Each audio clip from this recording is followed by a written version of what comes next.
Dulu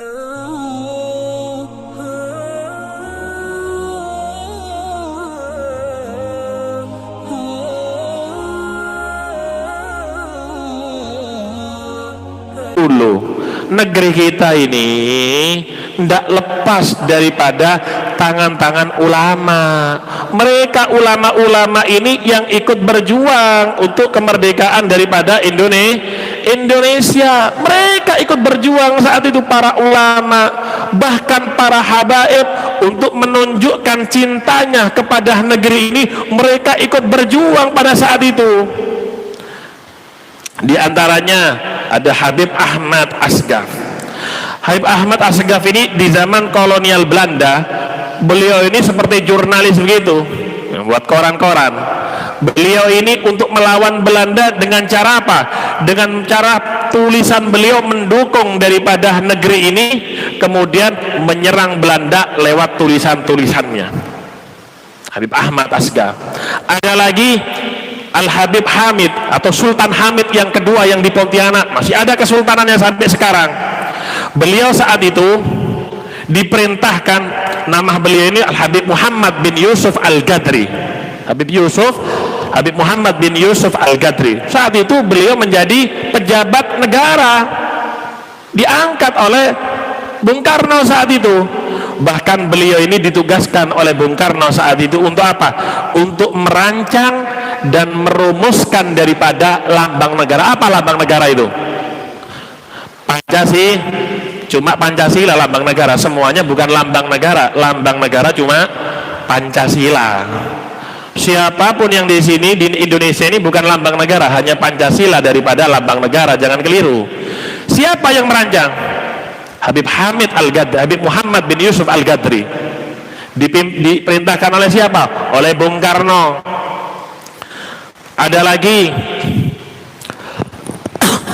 Al-Arif Billah, seorang wali besar, seorang yang alim, mufti di zamannya, seorang yang hebat, bukan ulama kelas biasa, seorang habib yang besar. Al-Arif Billah, wali besar, guru tua julukannya. Beliau semua Sulawesi tunduk di atasnya, di bawahnya. Beliau adalah Al-Habib Idrus bin Salim Al-Jufri. Beliau lahir di Hadramaut. Ketika di Indonesia, beliau mengabdi kepada negeri ini. Beliau seorang wali besar di zamannya, di zaman Habib Saleh bin Muhsin Tanggul Al-Hamid. Apa beliau? Beliau ini yang menggagas apa? Bendera merah putih. Yang menggagas bendera merah putih Al-Habib Idrus bin Salim Al-Jufri. Beliau punya andil besar di dalam mengentas kebodohan yang ada di Indonesia saat itu. Beliau membangun madrasah semua di seluruh Sulawesi Timur, Barat, semuanya, Tenggara. Ada 1000 madrasah dengan satu nama Al-Khairat zaman itu. Sampai sekarang itu madrasah bahkan lebih. Beliau kalau di Sulawesi, kalau kita ke sana, dikenal dengan panggilan guru tua. Beliau Al-Habib Idrus bin Salim Al-Jufri. Ada lagi Al-Habib Ali bin Abdurrahman Al-Habsyi Kuitang. Beliau penggagas majelis taklim seluruh Indonesia. Beliau juga yang sangat dekat saat itu dengan Bung Karno. Pak Karno itu dekat, Bung Karno dengan siapa? Dengan Habib Ali. Ketika malam 17 Agustus, malam Jumat Ramadan, maghrib itu datang Bung Karno ini ke rumah Habib Ali Kuitang. Bingung, besok ini mau membacakan teks proklamasi, ini bingung, kenapa? Masih ada Belanda. Sama Habib Ali, Bung Karno ini diusap dadanya, didoakan biar tenang, biar sabar, biar kuat. Di pagi hari Jumat jam 10, Habib Ali juga saat itu yang memilihkan hari dan waktu untuk dibacakan teks proklamasi. Pilihannya wali yang milih. Jadi makanya negara kita ini negara makmur, semuanya yang mengatur siapa? Wali-wali zaman dulu ini. Disuruh hari Jumat bulan Ramadan jam 10 pagi suruh baca Pak Karno.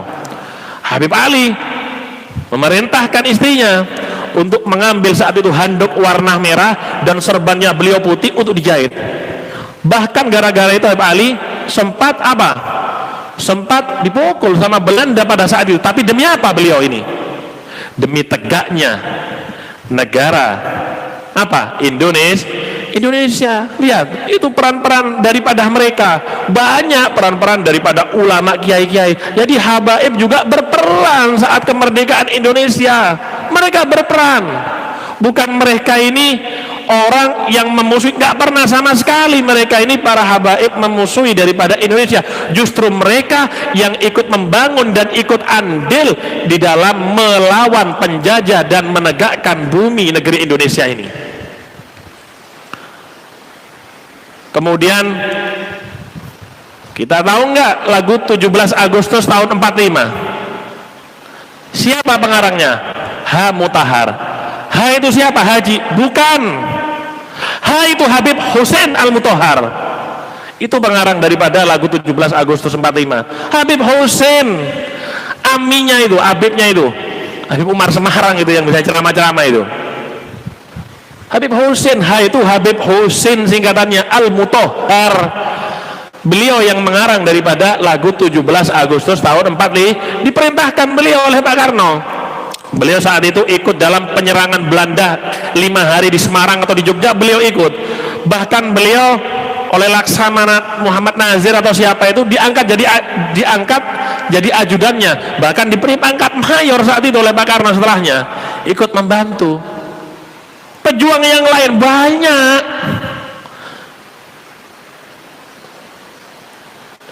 Apa namanya? Seperti Pangeran Diponegoro. Mereka itu kalau bukan Al-Habsyi atau bin Syihab, mereka ini ulama habaib, mereka ini Panglima Polim bin Syihab, banyak daripada mereka. Bahkan mereka ketika berperang mereka nggak lupa dengan menjalankan daripada sunnahnya Nabi, pakai imamah. Pangeran Diponegoro imam pakai imamah semuanya. Pernah lihat foto Imam Diponegoro pakai helm perang? Ada pakai helm, pakai belangkon kelihatan, pakai imamah. Mereka dalam perang pun hidup mati mereka tetap menjaga daripada sunnahnya Rasul Shallallahu Alaihi Wasallam. Justru mereka ini Belanda ini, mereka ini kalau menyebut daripada bangsa Indonesia saat itu dengan menyebut sebutan apa? Rendahan, sebutan inlander. Inlander itu tukang kayu, kuli. Kita disebut itu dulu oleh orang-orang Belanda. Tapi para habaib yang dulu ada di sini memanggil orang-orang pribumi dengan sebutan yang mulia apa? Paman. Apa paman itu bahasa Arabnya? Akhwal. Itu artinya paman. Kholun jamaknya apa? Mereka itu dipanggil dengan paman. Apakah sudah tidak mulia mereka dipanggil paman? Yang memanggil mereka paman siapa? Anak cucu baginda Nabi besar Muhammad Sallallahu Alaihi Wasallam. Ada kemuliaan lebih dari itu dengan dipanggil paman oleh anak turun Nabi Muhammad. Kenapa mereka dipanggil akhwal? Karena para habaib yang datang dari Hadramut ke Indonesia, mereka tidak membawa istri dan anak.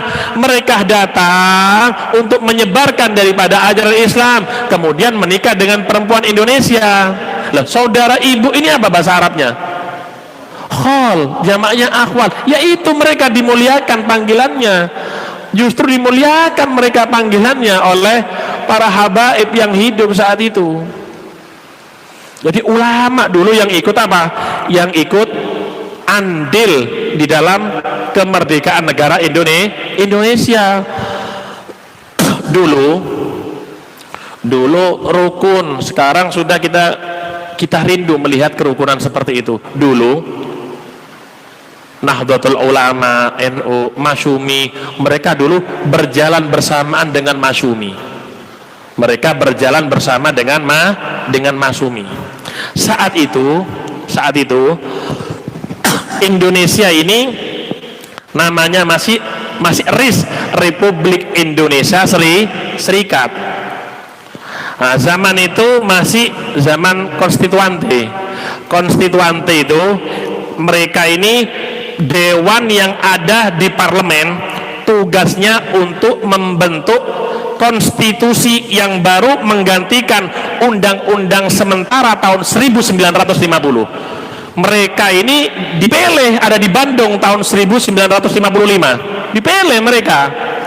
Akhirnya muncul saat itu dari tokoh Masyumi Muhammad Nasir. Dengan mosi integralnya mereka, dengan mosi integral daripada Muhammad Nasir, beliaulah yang mengajukan gagasan untuk apa?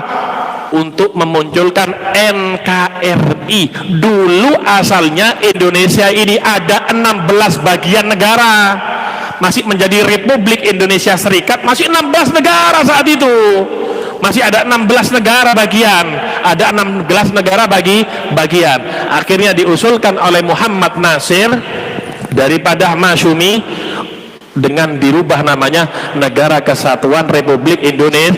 Jadi yang mengusulkan Negara Kesatuan Republik Indonesia ini ulama-ulama yang di dalamnya daripada Nahdlatul Ulama, Muhammadiyah dan Masyumi, yang dulu mereka bersatu karena kecintaannya kepada Negara Kesatuan Republik Indonesia.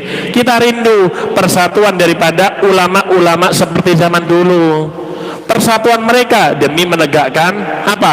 Negara tercinta ini. Sekarang enggak, semuanya saling lempar sana lempar sini. Demi apa?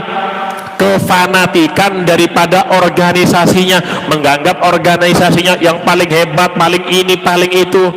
Islam taruh paling atas, organisasi itu di bawah, kepentingan Islam di atas daripada kepentingan semua yang ada di dunia, terlebih-lebih kepentingan organisasi. Ketika kepentingan Islam ada di atas, maka tidak akan ada pertengkaran. Organisasi Islam di bawahnya. Kenapa? Karena mereka sama-sama menuju kepada jalannya baginda Nabi besar Muhammad sallallahu alaihi wasallam.